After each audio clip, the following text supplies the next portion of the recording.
Smartphone में कई तरह के घटक होते हैं जो दर्जनों अलग अलग काम कर सकते हैं और इन सभी घटकों और कार्यों के केंद्र में मस्तिष्क एक चिप पर सिस्टम है या संक्षेप में SOC।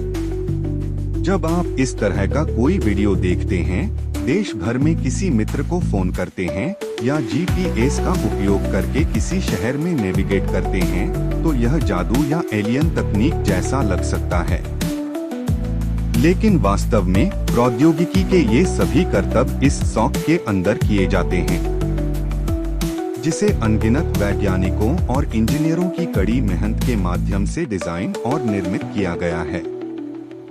इस एपिसोड में हम इस SOC के प्रत्येक भाग का पता लगाने जा रहे हैं और फिर उन प्रक्रियाओं को एक साथ जोड़ेंगे जिनसे सिस्टम ऑन SOC में 5 से 10 बिलियन ट्रांजिस्टर होते हैं और उन सभी को एक पैसे के आकार के क्षेत्र में फिट होने की आवश्यकता होती है।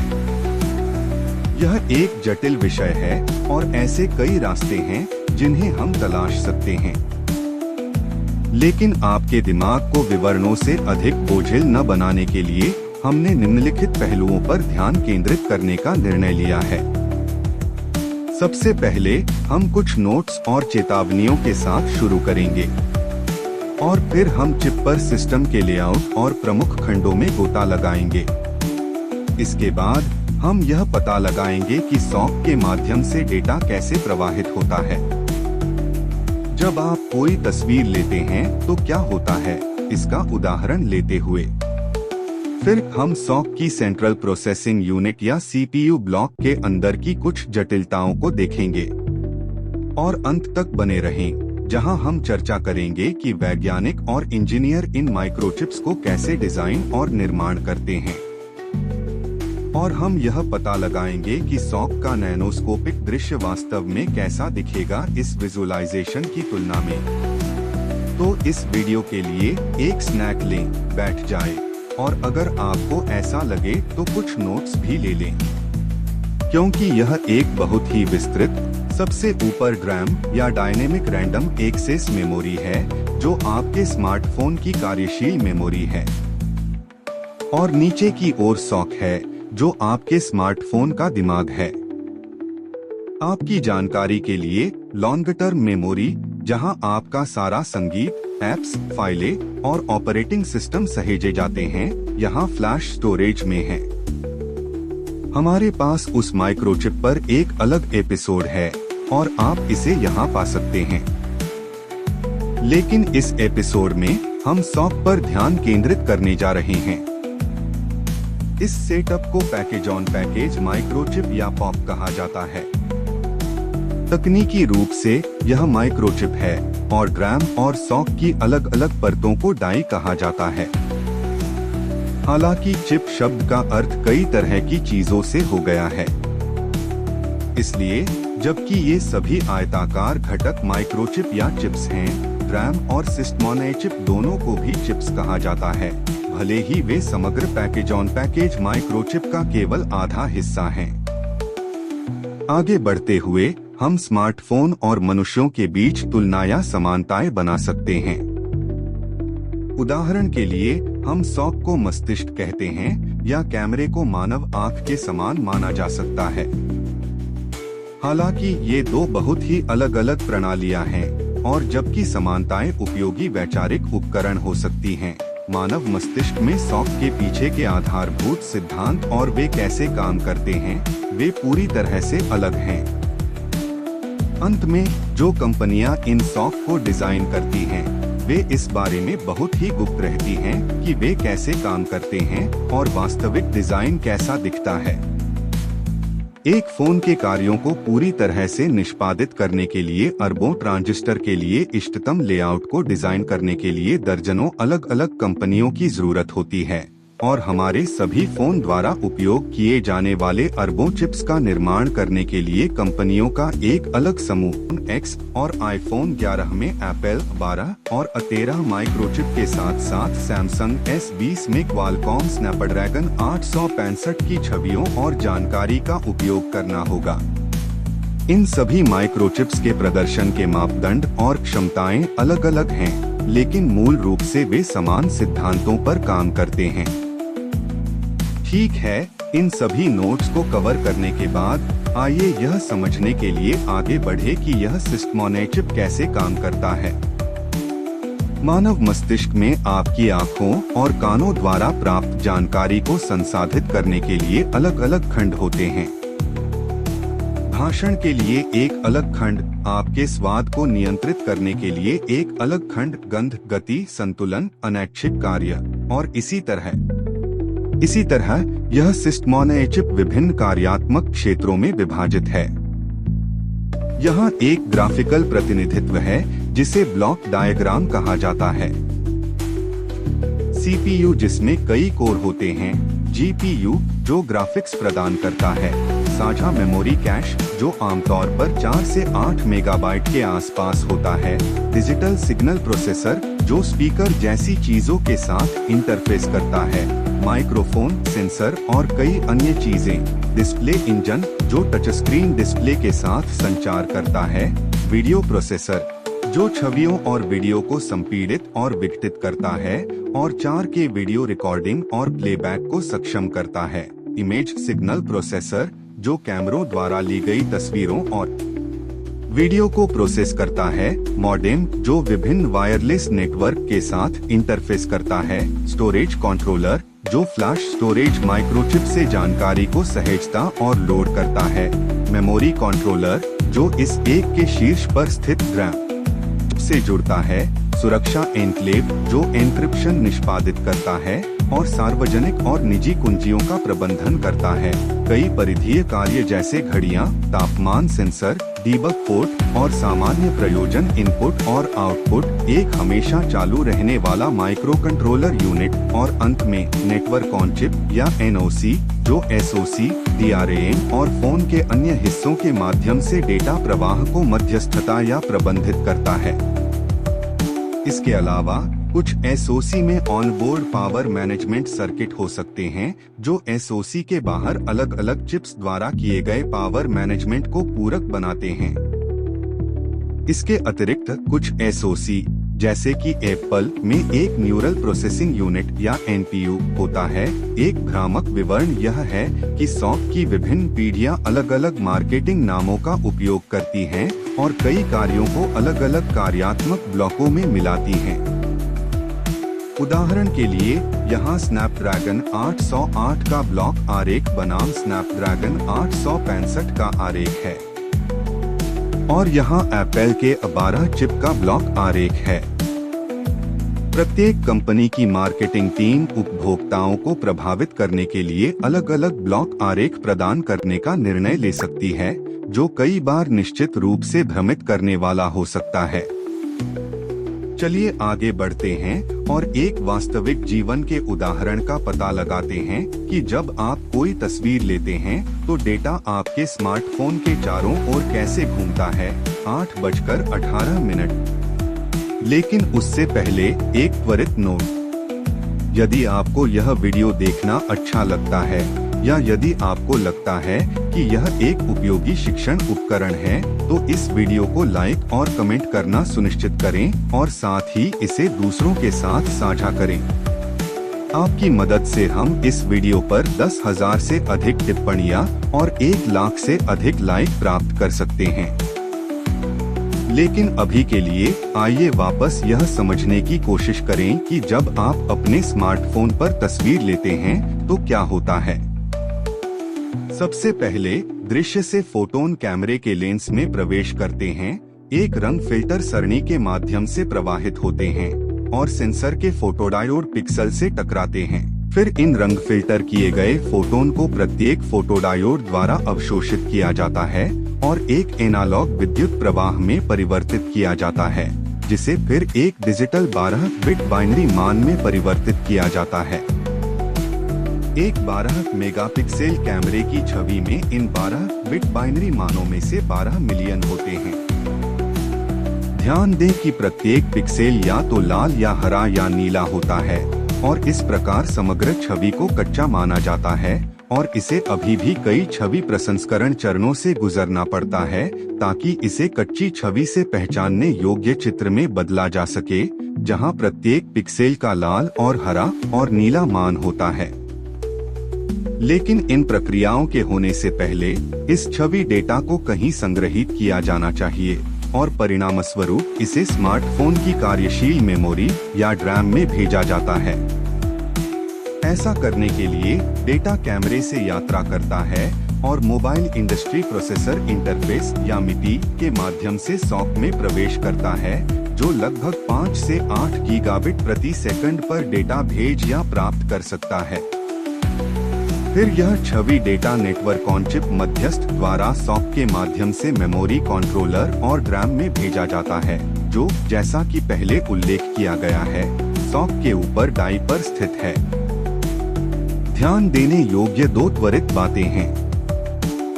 सबसे पहले, सॉक और रैम के बीच डेटा पथ हर किसी द्वारा साझा किया जाता है। इस परिदृश्य में नेटवर्क मध्यस्थ का काम असंपीड़ित कच्ची छवि के आने वाले सेंसर डेटा को प्राथमिकता देना है, ताकि कैमरे से कोई डेटा खो न जाए, और इस प्रकार मध्यस्थ कच्ची छवि को सीधे रैम में स्ट्रीम करता है। दूसरा, 12 मेगापिक्सेल असंपीड़ित कच्ची छवि लगभग 24 मेगाबाइट लेती है। हालांकि सॉक पर मेमोरी कैश आमतौर पर 4 से 8 मेगाबाइट होता है और सॉक पर सभी प्रोसेसर के बीच साझा किया जाता है। इसलिए जब इमेज सिग्नल प्रोसेसर या वीडियो प्रोसेसर हाल ही में ली गई तस्वीर पर काम करता है, ताकि उसे देखने योग्य बनाया जा सके या उसे संपीड़ित किया जा सके, वे केवल समग्र छवि के छोटे उपखंडों पर काम कर सकते हैं, जिससे पूरी छवि अस्थायी रूप से रैम पर संग्रहित हो जाती है। ऐसा वीडियो देखते समय, वीडियो गेम खेलते समय या लगभग किसी भी ऐप का उपयोग करते समय भी होता है। ठीक है, चलिए कैमरे द्वारा ली गई तस्वीर के कच्चे छवि डेटा पर वापस आते हैं और फिर मिपी को भेजा जाता है, सॉक के माध्यम से रूट किया जाता है और रैम में संग्रहित किया जाता है। अगला चरण सॉक पर इमेज सिग्नल प्रोसेसर या आईएसपी के लिए कच्चे असंपीड़ित इमेज डेटा को पढ़ना और कई इमेज प्रोसेसिंग चरणों को निष्पादित करना है। इन चरणों में सबसे पहले लेंस शेडिंग के कारण सेंसर के किनारे पर गहरे पिक्सल को ठीक करना शामिल है। फिर आईएसपी डेमोसेसिंग प्रक्रिया करता है, जिसमें कैमरे के रंग फिल्टर पर इमेज डेटा और पैटर्न लेना और प्रत्येक पिक्सेल के लिए लाल, हरा और नीला मान की गणना करना शामिल है। इसके बाद इमेज सिग्नल प्रोसेसर शोर को कम करता है, छवि को तेज करता है, बढ़ाता है और रंग को सही करता है, क्योंकि कैमरे पर लाल, हरा और नीला फिल्टर डिस्प्ले में लाल, हरे और नीले पिक्सेल के रंग से सीधे मेल नहीं खाता है। और अंत में image signal processor tone image को मैप करता है। इन सब के बाद हमारे पास 12 मिलियन पिक्सल वाली एक तस्वीर है, प्रत्येक में 8 बिट लाल, हरा और नीला मान है। तस्वीर को तुरंत आपकी स्क्रीन पर दिखाने के लिए चरणों की एक और श्रृंखला शामिल है। RGB इमेज डेटा को इमेज सिग्नल प्रोसेसर से लिया जाता है, GPU पर भेजा जाता है, जहां इसे कैमरा ऐप के ग्राफिक्स में ओवरले किया जाता है और स्क्रीन पर फिट होने के लिए स्केल किया जाता है। परिणामी RGB मान डिस्प्ले प्रोसेसर को भेजे जाते हैं और फिर छवि को डिस्प्ले पर भेजा जाता है, जहां इसे लाल, हरे और नीले पिक्सेल के संगत पैटर्न को प्रकाशित करने के लिए करंट की तीव्रता में परिवर्तित किया जाता है और आप वहां पहुंच जाते हैं। कैमरे द्वारा ली गई तस्वीर और वूश स्क्रीन पर प्रदर्शित होती है। लेकिन अभी हमारा काम पूरा नहीं हुआ है। तस्वीर आपके स्मार्टफोन पर कैसे सहेजी? खैर, सबसे पहले तस्वीर को संपीड़ित करने की आवश्यकता है और ऐसा करने के लिए वर्तमान में रैम में मौजूद असंपीड़ित छवि को एक समर्पित वीडियो कोडिंग प्रोसेसर में भेजा जाता है, जहां इसे पहले लाल, हरे और नीले मानों से वायुवी या ल्यूमिनेंस, ब्लू क्रोमिनेंस और लाल क्रोमिनेंस मानों में परिवर्तित किया जाता है। इसके बाद यह डेटा एल्गोरिदम की एक श्रृंखला से गुजरता है, ताकि मानव आंखों के लिए अगोचर जानकारी को हटाया जा सके और छवि को लगभग 3 मेगाबाइट JPEG प्रारूप में संपीड़ित किया जाता है। यह संपीड़ित छवि रैम में वापस भेजी जाती है और फिर दीर्घकालिक भंडारण के लिए स्मार्टफोन की फ्लैश मेमोरी में रूट की जाती है। अब यदि आप इस चित्र को किसी मित्र को भेजते हैं तो संपीड़ित छवि को रैम में वापस लाया जाएगा और फिर मॉडेम में भेजा जाएगा, जहां इसे विभाजित करके पैकेट में इकट्ठा किया जाएगा। तौर पर 128 या 256 तार एक दूसरे के समानांतर चलते हैं, एक बार में एक बिट ले जाते हैं और 500 और 1500 मेगाहर्ट्ज के बीच काम करते हैं। अपने स्मार्टफोन की बैटरी से बिजली की बर्बादी से बचने के लिए एक चिप पर नेटवर्क में आवृत्ति और परिणामी डेटा के आधार पर ऊपर और नीचे होती हैं। और इस सुविधा को डायनेमिक फ्रीक्वेंसी स्केलिंग कहा जाता है। इससे पहले कि हम CPU का पता लगाएं और देखें कि इन चिप्स को कैसे डिजाइन और निर्मित किया जाता है, आइए एक छोटा ब्रेक लें और इस वीडियो के प्रायोजक गेरबर लैब्स के बारे में बात करें। प्रत्येक सॉक अंततः एक मुद्रित सर्किट बोर्ड पर अपना रास्ता बनाता है, अन्य घटकों के साथ जिन्हें एक साथ रखा जाता है, विभिन्न सर्किटों की एक विशाल सरणी बनाने के लिए। 16:15 आप गेरबर लैब्स से एक मुद्रित सर्किट बोर्ड बनाकर अपने खुद के रचनात्मक सर्किट शुरू कर सकते हैं। गेरबर लैब्स की स्थापना इलेक्ट्रिकल इंजीनियरों द्वारा इलेक्ट्रिकल इंजीनियरों के लिए की गई है। वे लगातार गुणवत्ता, त्वरित बदलाव और विश्वसनीय शिपिंग के साथ बोर्ड प्राप्त करना आसान बनाते हैं। विवरण में दिए गए लिंक से उन्हें देखें और अपने ऑर्डर के लिए छूट कोड प्राप्त करने के लिए इस वीडियो के अंत तक बने रहें। ठीक है, तो अब तक हमने सॉक में इनमें से प्रत्येक ब्लॉक की कार्यक्षमता पर चर्चा की है, लेकिन अब आइए जल्दी से सॉक के केंद्रीय प्रसंस्करण इकाई या CPU अनुभाग पर एक नजर डालें।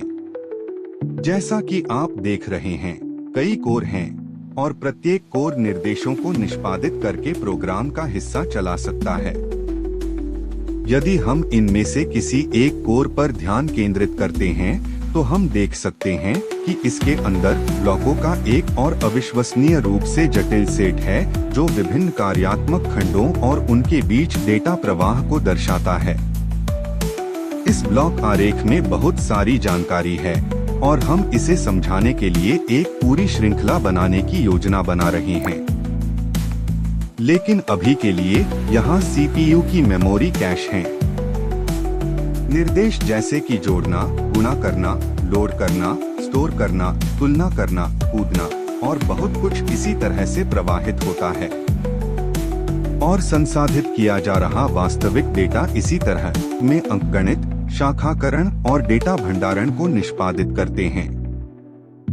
आइए इस प्रोसेसर के बारे में कुछ अतिरिक्त विवरणों पर चलते हैं।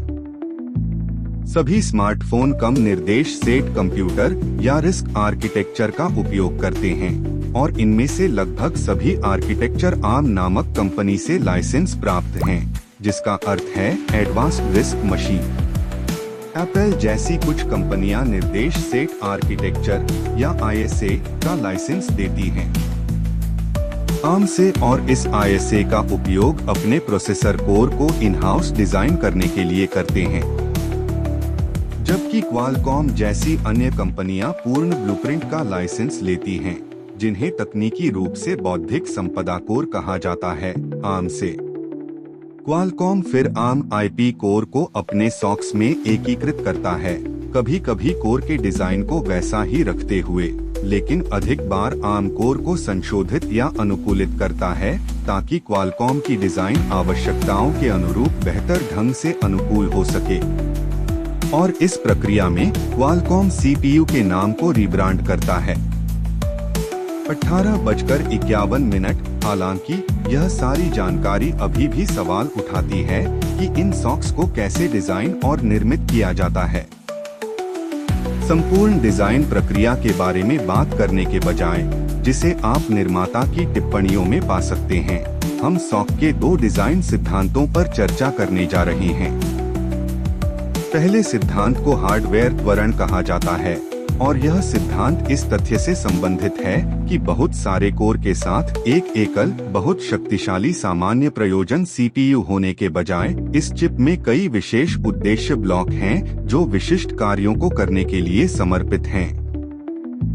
ये विशेष फंक्शन ब्लॉक या हार्डवेयर त्वरक अपने कार्यों को तेजी से कंप्यूट करते हैं, जबकि सामान्य प्रयोजन सीपीयू द्वारा समान ऑपरेशन किए जाने की तुलना में काफी कम बिजली का उपयोग करते हैं। उदाहरण के लिए ये इस बात पर बहुत ज्यादा ध्यान दिया जाता है कि सॉफ्ट जितना संभव हो उतना कम बिजली की खपत करे। कम बिजली खपत वाले डिजाइन का एक उदाहरण सीपीयू में है। सभी उच्च प्रदर्शन वाले कोर रखने के बजाय चिप डिजाइनर अक्सर एक बड़ी छोटी डिजाइन संरचना का पालन करते हैं, जहां 2 या 4 बड़े कोर होते हैं जो उच्च प्रदर्शन वाले कोर होते हैं लेकिन ज्यादा बिजली की खपत करते हैं, और 4 छोटे कोर होते हैं जो कम प्रदर्शन वाले होते हैं लेकिन ऊर्जा कुशल होते हैं। और आपका स्मार्टफोन इन कम प्रदर्शन वाले ऊर्जा कुशल कोर का उपयोग करने को प्राथमिकता देता है जब संभव हो। इसके अलावा ट्रांजिस्टर का डिजाइन, जो कि सॉक का सबसे छोटा और मूलभूत बिल्डिंग ब्लॉक है, इसका डिजाइन छोटा होने के साथ साथ कम बिजली की खपत करने के लिए विकसित हुआ है। 2020 तक ट्रांजिस्टर की नवीनतम तकनीक को get all around field effect transistor कहा जाता है। आइए अंत में इस पर चलते हैं कि इन चिप्स का निर्माण कैसे किया जाता है। शुरू करने के लिए सभी सॉक्स का सबसे बड़ा हिस्सा TSMC या ताइवान सेमीकंडक्टर मैन्युफैक्चरिंग नामक एक ही कंपनी द्वारा निर्मित किया जाता है, और सॉक्स का एक छोटा लेकिन बढ़ता हुआ अनुपात सैमसंग द्वारा निर्मित किया जाता है। इन माइक्रोचिप्स का निर्माण 300 मिलीमीटर चौड़े सिलिकॉन वेफर्स पर फैब्स नामक फैक्ट्रियों में किया जाता है। चिप्स की एक सरणी बनाने के लिए सिलिकॉन वेफर को 120 से 160 प्रक्रियाओं या चरणों की एक श्रृंखला से गुजरना पड़ता है, जो दर्जनों विभिन्न मशीनों द्वारा निष्पादित की जाती हैं। माइक्रोचिप्स के निर्माण के लिए चरणों का यह सबसे आम क्रम है। जैसा कि आप देख सकते हैं, केवल 1 दर्जन या इतने ही चरण हैं, लेकिन इनमें से प्रत्येक प्रक्रिया ट्रांजिस्टर के एक अविश्वसनीय रूप से जटिल लेआउट का निर्माण करने के लिए दर्जनों बार की जाती है। लेकिन यह वीडियो बहुत लंबा हो रहा है, इसलिए हमें से नीचे सिलिकॉन वेफर है और अरबों ट्रांजिस्टर प्रत्यारोपित हैं और सिलिकॉन के अंदर और ऊपर बनाए गए हैं। ट्रांजिस्टर की परत के ऊपर स्थानीय इंटरकनेक्ट की परतें हैं जो ट्रांजिस्टर को एक दूसरे से जोड़ती हैं, और फिर उसके ऊपर वैश्विक इंटरकनेक्ट हैं जो ट्रांजिस्टर के खंडों को जोड़ते हैं। यह संपूर्ण सॉक लेआउट का एक छोटा सा अंश है। आइए इन घटकों के आकार का अंदाजा लगाने के लिए जूम आउट करें। मुझे यकीन है कि आपने सुना होगा ट्रांजिस्टर अविश्वसनीय रूप से छोटे होते हैं, और ठीक है, यहाँ एक बढ़िया टेबल नमक का दाना है। दिमाग को उड़ाने वाला है न? यह आपको सोचने पर मजबूर करता है। मानवता की विज्ञान और इंजीनियरिंग के अविश्वसनीय स्तरों तक पहुंचने की क्षमता असीम है।